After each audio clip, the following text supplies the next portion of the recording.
Warahmatullahi wabarakatuh. Alhamdulillah, wassalatu wassalamu ala rasulillah, amma ba'd. Kawan sekalian, mungkin tausiah Jumat ini bagi saya sementara ini yang terakhir. Pekan depan saya berhalangan dan insya Allah pekan depannya lagi sudah pulang ke Indonesia insya Allah. Untuk tausiah terakhir ini saya menyampaikan tentang salah satu nama Allah Subhanahu wa Ta'ala dari Asmaul Husna. Allah bernama Ar-Razzaq, artinya yang maha pemberi rizki. Dalilnya di surat Adz-Dzariyat ayat 58. Innallaha huwar razzaq dzul quwwatil matin. Sesungguhnya Allah dialah pemberi rizki, maha pemberi rizki yang mempunyai kekuatan lagi sangat kokoh. Surat Adz-Dzariyat ayat 58. Kemudian Allah juga sebaik-baik pemberi rizki, khairur raziqin. Bukan berarti ada pemberi rizki yang lain selain Allah, karena hakikatnya rizki itu dari Allah Subhanahu wa Ta'ala. Tapi manusia terkadang menganggap orang lain yang sebagai sebab itu yang telah memberikan rizki kepada kita, menganggapnya. Padahal hakikatnya adalah Allah Subhanahu wa Ta'ala. Sehingga benar-benar dia sangat patuh sekali, loyal sekali kepada orang yang memberikan gaji misalnya kepadanya. Kalau seorang bekerja sebagai supir misalkan, pasti dia akan patuh sekali sama majikannya. Di bel saja sudah langsung siap gitu. Sedang tidur aja istirahat ada bel langsung bangun siap gitu kan. Disuruh jam 1 malam berangkat, nggak pernah bilang oh saya malas nih capek gitu, enggak kan. Padahal itu manusia yang sama sekali artinya punya banyak kelemahan, kekurangan dan lain sebagainya. Kalau kita memikirkan Allah Subhanahu wa Ta'ala pemberi rizki kepada kita, tentu seharusnya loyal kita, kepatuhan kita, ketaatan kita harus lebih jauh gitu kan kepada Allah Subhanahu wa Ta'ala. Karena manusia itu hanya sebab saja, sebagai penyebab. Majikan, kafir itu hanya sebagai penyebab saja. Kemudian kalau kita baca di surat Hud ayat 6, surat Hud surat ke-11,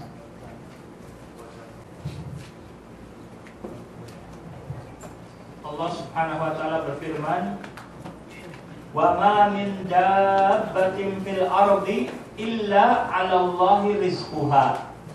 Tidak ada satupun makhluk bergerak, bernyawa di bumi ini melainkan semuanya dijamin oleh Allah rizkinya. Kita lihat lagi di surat Al-Ankabut ayat 60. Surat Al-Ankabut surat ke-29 ayat 60.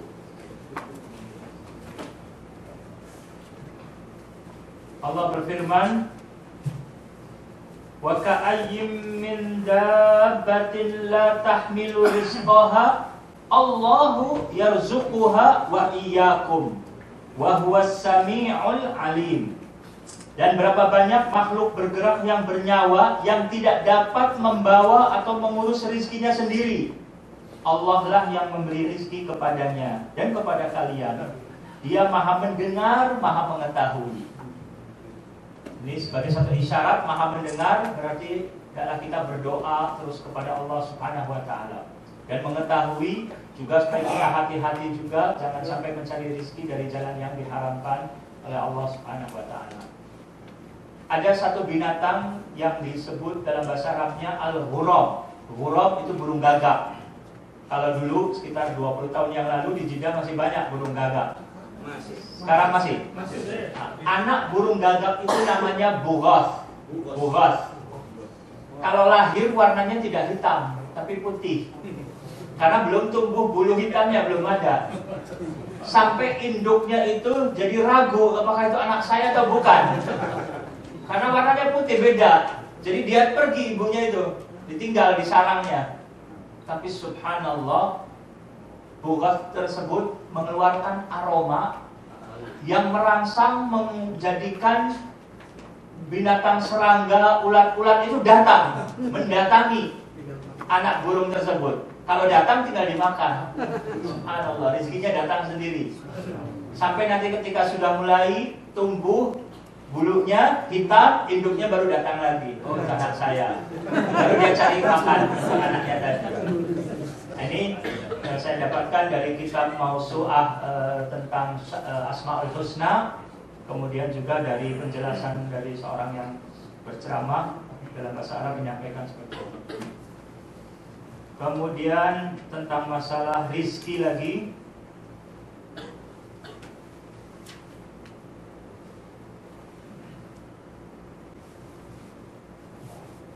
Ada juga tentang sedikit burung gagak ya. Pernah saya cerita atau tidak? Seorang bapak-bapak udah 80 tahun. Anaknya sudah jadi profesor sekitar 40-45 tahun, profesor doktor. Rumahnya berpisah.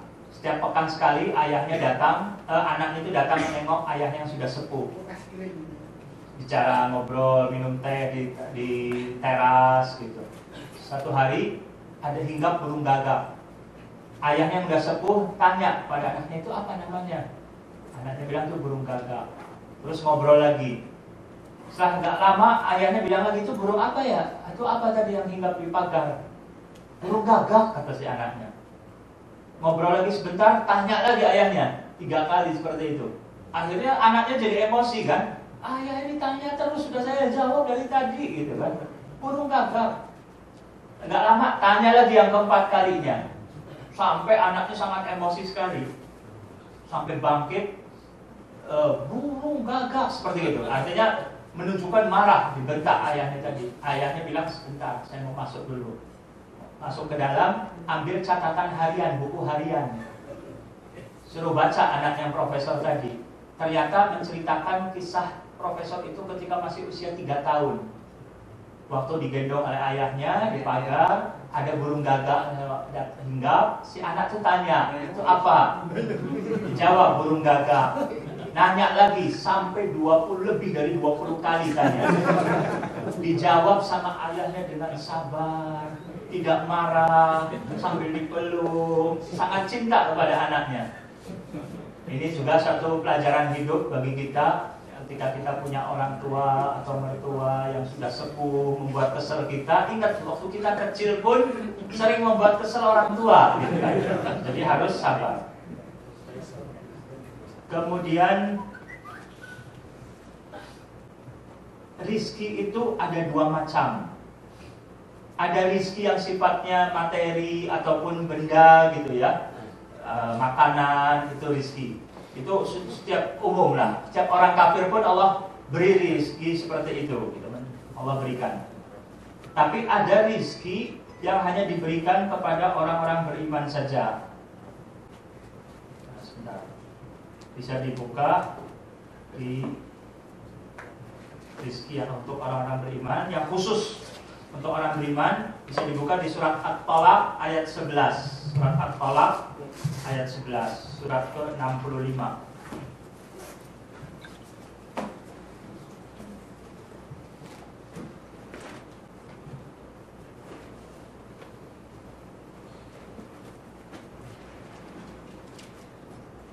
Di bagian akhirnya, di awal-awalnya Allah akan memberikan ganjaran kepada orang yang beriman dan beramal saleh itu dengan memasukkan ke dalam jannah gitu kan.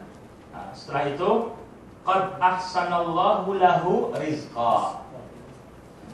Allah memberikan rizki yang baik kepadanya. Berarti jannah tuh nanti berupa rizki untuk kita bagi orang yang beriman insyaallah. Kemudian surat Shad ayat 53 54, surat Shad. Surat Shad surat ke-38 ayat 53 54.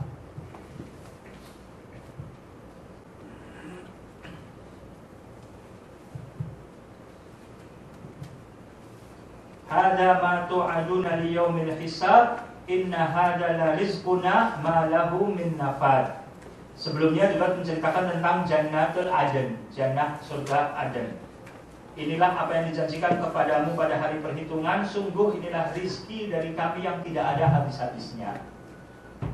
Itu salah satu bentuk rizki. Nanti bisa dibaca juga di rumah. Surat An-Nahl ayat 96, surat Al-A'la ayat 16-17, surat Maryam ayat 61 sampai 63.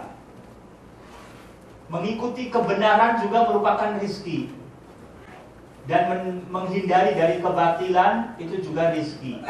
Makanya kita berdoa, Allahumma arinal haqqa haqqa warzuqna attiba'ahu wa arinal batila batila warzuqna ijtinabahu. Ya Allah, perlihatkanlah kepada kami yang benar itu sebagai suatu kebenaran, dan berilah kepada kami rizki, berilah karunia untuk dapat mengikuti kebenaran tersebut. Ya Allah, perlihatkanlah kepada kami kebatilan sebagai suatu kebatilan, dan berilah kepada kami rizki, karunia untuk dapat meninggalkannya atau menjauhinya. Ini yang bermanfaat, rizki yang berupa ibadah, amal soleh, jannah. Itu yang hakikat yang sebenarnya dari rizki tersebut. Walaupun dari yang dunia pun sebenarnya rizki. Dan rizki tidak hanya materi saja sebenarnya. Imam Masjid Quba, Syekh Saleh Al-Maghamisi di Madinah juga pernah menyampaikan bahwa rizki itu tidak hanya terbatas pada harta, materi, uang saja. Kita punya istri, itu rizki, alhamdulillah, karunia dari Allah. Punya anak, itu rizki. Kita bisa berangkat menunaikan umroh, ibadah umroh, rizki. Bisa haji, itu adalah rizki. Kita bisa tidur dengan tenang, dengan nyenyak, bisa tidur, itu rizki. Bisa tidur itu nikmat luar biasa. Ada seseorang yang kena penyakit tidak bisa tidur, sulit tidur, sampai pergi ke dokter, habis biaya banyak dan lain sebagainya. Bagaimana supaya bisa tidur? Nah, kita alhamdulillah tidak pakai obat, tidak apa, tidur enak saja kan. Alhamdulillah, itu hakikatnya adalah rizki. Banyak rizki-rizki itu yang setiap hari kita rasakan, tapi kadang kita lupa bahwa itu adalah karunia dari Allah Subhanahu wa taala yang luar biasa, yang wajib kita juga syukuri kepada Allah Subhanahu wa taala. Cara mensyukurinya adalah dengan beriman dan beramal soleh. Beriman dan beramal soleh itu yang akan menghindarkan seseorang dari azab Allah Subhanahu wa taala. Siapa yang ingat ayatnya di surat apa ya? 100, ayatnya 147. 147 di surat An-Nisa. Membawa mushaf bisa dibuka, surat An-Nisa ayat 147. Allah berfirman, "Ma yaf'alullahu bi'adabikum in syakartum wa amantum wa kanallahu syakiran alima." Allah tidak akan menyiksa kalian jika kalian bersyukur dan beriman. Dan Allah Maha mensyukuri dan Maha mengetahui. Ini membalas manusia yang bersyukur pada Allah itu akan Allah beri balasan. Allah tidak akan mengadab kalian kalau kalian bersyukur dan beriman. Bersyukur dengan menjalankan perintah-perintah Allah dan meninggalkan larangannya. Manusia tidak ada yang sempurna, pasti saja tidak lepas dari salah, berbuat dosa dan lain sebagainya. Perbaiki dengan banyak amal kebaikan. Semoga bisa menghapus kesalahan-kesalahan dari dosa-dosa kecil kita. Sesungguhnya kebaikan itu menghapus keburukan. Innal hasanat yudhibna as-sayyi'at. Kemudian Rasulullah SAW bersabda, ittaqillah haitsuma kunta wa atbi'is sayyi'ata al-hasanata tamhuha wa khaliqin nas bi khuluqin hasan. Bertakwalah engkau pada Allah di mana saja kamu berada, kemudian ikutilah keburukan itu dengan kebaikan. Misalnya kebaikan dapat menghapus keburukan. Dan berakhlaklah, bergaul dengan manusia dengan akhlak yang baik. Itu untuk dosa-dosa kecil. Kalau dosa-dosa besar, untuk dihapusnya dengan taubat pada Allah SWT. Dan jangan merasa putus asa dari rahmat Allah. Sesungguhnya Allah Maha menerima taubat dan Maha mengampuni dosa-dosa. Ada sebagian orang-orang salaf dahulu, ketika berbuat dosa, menyesal, itu menghukum dirinya. Berbagai macam bentuk menghukum dirinya.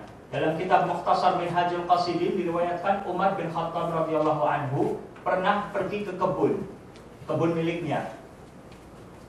Kemudian setelah meninggalkan kebun, mau salat asar, ternyata orang-orang sudah bubar, selesai jamaah salat asar.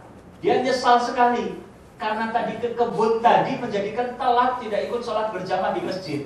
Akhirnya kebunnya diwakafkan untuk fuqara. Dianggap kebun itu tadi melalaikan dia. Ini salah satu bentuk menghukum diri dengan cara seperti itu. Ada lagi orang yang berbuat kesalahan, akhirnya dia mantap untuk terus rajin puasa sunnah gitu. Jadi hal-hal yang seperti itu adalah hal yang baik.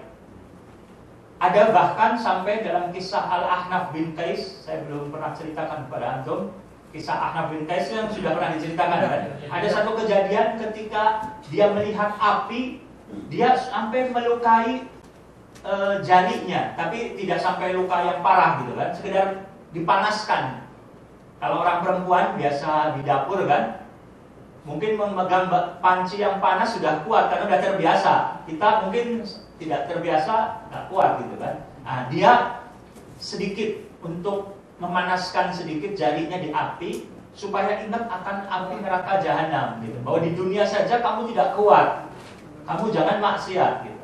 Tapi tidak sampai berlebihan karena ada batasannya, haram hukumnya kalau menyiksa diri. Karena dahulu ada di zaman Bani Israel seorang laki-laki berbuat maksiat memegang paha perempuan. Terus dia menyesal, akhirnya tangannya dibakar sampai cacat. Nah, itu tidak boleh yang seperti itu, melukai badan seperti itu dalam bentuk untuk bertaubat. Dan para ulama mengatakan seandainya dilakukan di zaman Bani Israel, dahulu syariat mereka membolehkan yang demikian. Tapi dalam syariat kita sekarang haram hukumnya melukai diri. Seperti yang dilakukan oleh sebagian orang ketika 10 Muharram, melukai diri sampai bacok-bacok kepala dan lain sebagainya, sampai berdarah, itu termasuk menyiksa diri yang diharamkan. Walaupun tujuannya untuk mengingat rasa sedih dahulu Husain radhiyallahu anhu dibunuh dan lain sebagainya, tapi itu adalah hal yang diharamkan. Itu yang bisa saya dapatkan berkenaan dengan masalah batasan-batasan untuk menghukum diri ketika kita berbuat maksiat, tapi dengan hal-hal yang baik, dengan sedekah, dengan umroh, dengan puasa sunnah. Ini hal-hal yang baik. Ada yang ditanyakan, barangkali ada yang ingin ditanyakan? Ya, Pak, ada Pak. Ya, silakan Pak. Di dalam Asmaul Husna, Ya. itu tidak ada lafaz mustawin atau istiwa. Iya. Kok tidak termasuk dalam Asmaul Husna istiwa itu? Itu sifat. Jadi Apakah Tuhan perlu tempat? Ya, tidak. Jadi terkadang kita menggunakan dengan logika kita, Allah berada di atas arsy seolah-olah bahwasanya berada Allah ini perlu tempat gitu. Iya. Jadi ada hal-hal yang di luar logika kita. Tapi kalau kita baca dari ayat Al-Qur'an, Ar-Rahman 'alal arsy istawa. Allah bersemayam di atas arsy, tapi bagaimananya kita tidak tahu. Bagaimananya kita tidak tahu. Tapi kita mengimani bahwa Allah itu berada di atas. Tapi hakikatnya banyak hal-hal yang gaib ini yang kita tidak tahu. Wa ma utitum minal ilmi illa qalila. Jangankan yang seperti itu, hal-hal yang di sekarang saja kita ini misalnya menghirup udara. Tapi udara sendiri kita tidak bisa melihatnya udara. Jadi banyak hal-hal yang, tapi kita yakin bahwa kita ini sedang menghirup udara. Jiwa termasuk ruh saja termasuk hal-hal yang gaib. Padahal kita tahu kita ada ruh, ada jasad, tapi bagaimana bentuknya dan lain sebagainya kita tidak tahu. Ya. Kemudian banyak orang salah paham dalam masalah Asmaul Husna itu, kan dalam ayat disebutkan Allah berfirman, walillahil asmaul husna fad'uhu biha. Allah memiliki Asmaul Husna, maka berdoalah kalian meminta kepada Allah dengan menyebut Asmaul Husna tadi. Artinya kalau kita minta rizki, kita minta kepada Allah, ya Razzaq, urzuqni, misalnya urzuqna, ya Razzaq, ya Fattah, misalnya iftah alaina, ya Ali, ya Ali, misalnya ya Rahman. Kita menyebutkan nama-nama Allah sesuai dengan apa yang kita mintanya. Ya Ghaffar, Ighfirli, misalnya kan. Tapi jangan bilang ya Razzaq ighfirli, Maha memberi rezeki, tapi kecuali yang dimasukkan rezeki secara umum gitu ya. Nah, ini. Jadi sebentar. Banyak orang salah paham di kita, akhirnya dengan hanya menyebut nama Asmaul Husna semuanya disebutkan. Sebentar. Maaf.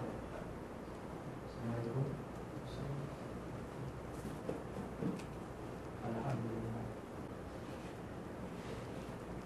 Atas sertifikat dari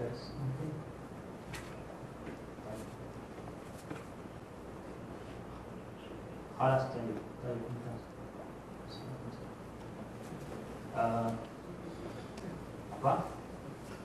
Ada orang salah paham, banyak di buku-buku primbon ataupun apa mujarobat yang menyebutkan kalau kita mau rizki baca misalnya ya Razzaq 33 kali atau bahkan 1000 kali, berbagai macam hajat kebutuhan manusia dibikin resepnya istilahnya sekian kali padahal tidak ada contoh dari Nabi SAW. Jadi tidak ada batasan-batasan tertentu untuk menyebut Asmaul Husna sekian kali nanti khasiatnya demikian, tidak ada. Kita baca berapa kali terserah kita dan kita minta kepada Allah, insya Allah karena keikhlasan dari kita, kesungguhan Allah kabulkan. Jadi terkadang ada mungkin seorang kiai berdoa seperti itu ternyata dikabul, dianggap wah dengan cara tadi rumusnya tadi, akhirnya diajarkan. Nah, bisa jadi akhirnya khawatir, akhirnya timbul riya, ujub. Oh, saya doanya tadi seperti ini dikabulkan. Akhirnya dibikin rumus sendiri supaya orang murid-muridnya pada mengikuti teori dia misalnya. Jangan sampai seperti itu. Jadi bisa jadi orang yang menyebutkan tersebut dikabulkan sama Allah karena keikhlasan mereka, tapi bukan jadikan karena sumbernya penyebutan sekian angka sekian kalinya, bukan. Jadi masih banyak sekali di masyarakat diyakini dengan menyebutkan angka-angka tertentu, jumlah bilangan tertentu untuk kepentingan kebutuhan tertentu. Ini tidak ada dalil dari Al-Quran namun dari hadis Nabi SAW untuk menyebutkan angka-angka tertentu. Ya. Ustaz mau nanya berkenaan dengan hadis, barang siapa yang melazimkan istighfar, man lazimal istighfar ja'alallahu min dayqi makhraja wa seterusnya. Ya. Apakah itu bisa kita amalkan di setiap waktu? Ya. Untuk hadis tersebut derajatnya lemah. Tetapi maknanya baik dan insya Allah benar. Artinya maknanya. Tapi ketika kita menyebutkan hadis kan kita mengatakan qala Rasulullah SAW gitu kan. Nah, ketika para ahli hadis banyak mengatakan mentahqiqkan bahwa riwayatnya itu adalah hadis yang lemah. Tapi memang sebagian ustaz-ustaz atau mubalik sering menyampaikan kan gitu. Tapi kita setelah tahu kita tidak menyampaikan bahwa itu hadis dari Nabi SAW. Tapi kalau kita mau baca dari ayat-ayat Al-Quran kita dapatkan di surat Nuh. Kalau kita baca di surat Nuh, surat ke-72, surat ke-72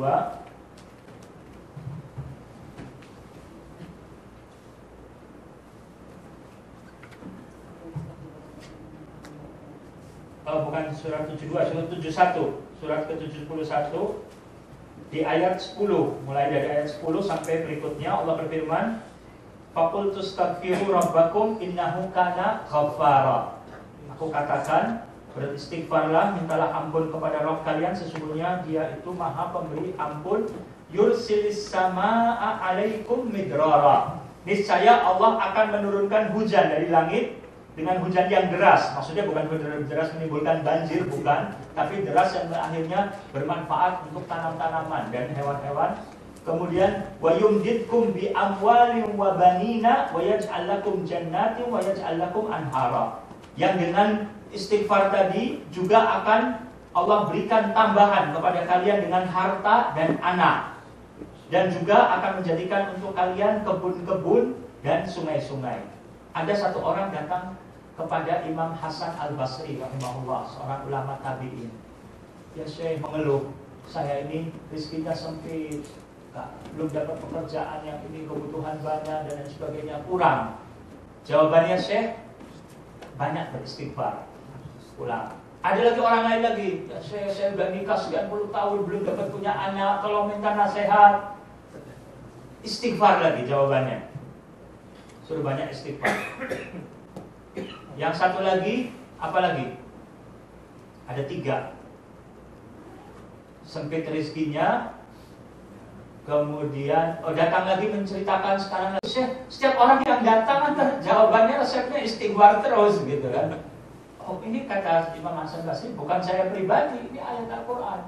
Akhirnya dibacakan surat Nuh tadi. Bahwasanya dengan istighfar tadi menurunkan hujan, bisa insya Allah memberikan keturunan, kemudian juga menambah rezeki. Ada lagi di ayat lain saya lupa, juga dengan istighfar memberikan kekuatan, memberikan kepada kekuatan. Ada satu orang saya jumpa di sini, dia katakan alhamdulillah saya berumah tangga tidak minum obat kuat atau apa dan sebagainya. Saya banyak istighfar, alhamdulillah Allah beri kekuatan. Jadi secara fisik pun subhanallah dengan banyak beristighfar. Jadi manfaatnya banyak sekali. Insyaallah kita terus sering mempraktekkan dengan menyebutkan istighfar, tapi bukan hanya sekedar juga di lisan saja, tapi benar-benar diresapi dalam hati bahwa ini bentuk kelemahan kita, minta ampunan dari Allah, minta rahmat dari Allah, supaya kita semakin kuat iman kita dan semakin hati-hati untuk tidak menerobos perbuatan dosa. Ya, saya pikir cukup, sudah lebih dari jam 11. Insyaallah mudah-mudahan kajian di sini tetap bisa berlangsung walaupun saya tetap pulang ke Indonesia untuk sekitar 6 bulan. Mudah-mudahan tetap bisa berjalan, dan selanjutnya kalau ada hal-hal yang memang perlu dibahas walaupun saya di Indonesia, bisa menghubungi apakah lewat SMS atau bagaimana nanti, supaya bisa saya ikut membantu mencarikan jalan keluar dari permasalahan yang ada. Dan kalau memungkinkan juga Ramadan supaya ada kegiatan umroh, juga biasanya kantor juga mengadakan untuk disediakan bis dan lain sebagainya gitu kan. Nah, tinggal dikoordinasikan dengan Ustadz Abu Said yang orang India, supaya bagaimana minta jadwalnya mau berapa kali dalam Ramadan. Yang penting ada mungkin maksimal sampai 30 orang gitu. Itu saja. Wassalamualaikum